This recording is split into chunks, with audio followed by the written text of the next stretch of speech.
Isang magandang araw sa ating lahat. Ako si Kuya Mon at samahan nyo kami dito sa mini zoo na matatagpuan sa Banlic, Cabuyao, Laguna.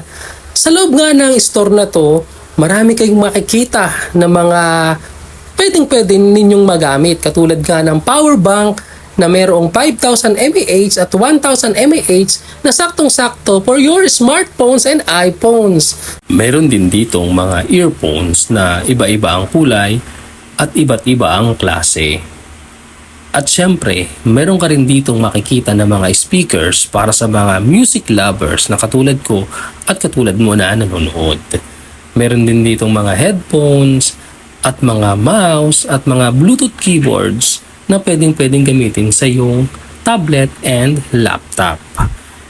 Sa di kalayuan, may makikita ka ng mga stop toys na iba-iba ang uri, iba-iba ang kulay at iba't ibang presyo. Meron din dito mga spoon and forks na malakas maka-feeling rich.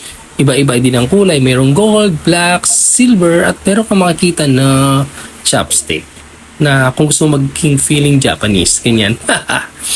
Sa dami-dami ay hindi ka talaga makakapili. Meron din dito mga gamit sa bahay katulad ng mga top folder at saka mga doormats na pwede mong gamitin sa iyong bahay. Sabi ko nga sabi ko, hala, ang dami parang pwedeng mabili dito. Nakakatuwa naman. Tapos may nakita ako na matatabang stop toy. Sabi ko, parang may naalala ako. Hindi ko lang alam kung saan ko siya nakita.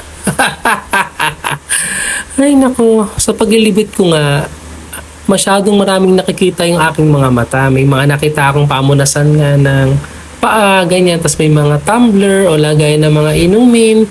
Sa di kalayuan, may nakita ko ng mga neck pillow at saka mga stop toys din na pagkarami. May mga chinelas din. Tapos, jumping rope na iniisip ko, gagamit ba ako nito?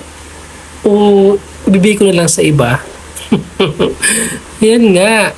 Sabi ko, ang kikit naman ng mga lagay ng inumin na to. May mga design talaga yung mga takip. Iba-iba pa yung kulay. At may nakita nga akong mug na pagkaganda-ganda at pagkaganda-ganda ng presyo. 199 tsaka 249 pesos ba naman kada isa eh. Mukhang kapag may bisita ako at magpapakape ako, nakamatsyag ako dun sa magkakape kasi ang mahal-mahal ng mug! Hindi mo pwedeng mabasag. Tapos ito nga, may mga hangers din at saka mga gamit sa bahay. Parang pabalik-balik ako dito. At ito, may nakita akong lagay ng inuman. Ang laki. Ulitin ko nga. May nakita akong malaking lagayan ng inuman. Sabi ko nga, kapag ito yung dala mo, mukhang hindi na magbabaon yung mga kasama mo. Kasi sa inyo lang makikiinom. Kasi napakalaki. Ikaw, bibili mo ba?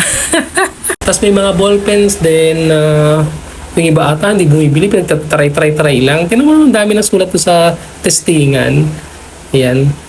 Naisip ko nga, bumili kaya ako. Kaso, wag na lang. Yun nga, ang kikit ng mga stop toys, so may mga baboy. Tsaka iba-iba nga. Kasi na nga, sa sobrang dami namin nakita, sabi ko nga, sige na, umuwi na muna tayo. Sa sunod na lang tayo bumili, mangungutang muna ako. Bye-bye! PM kita!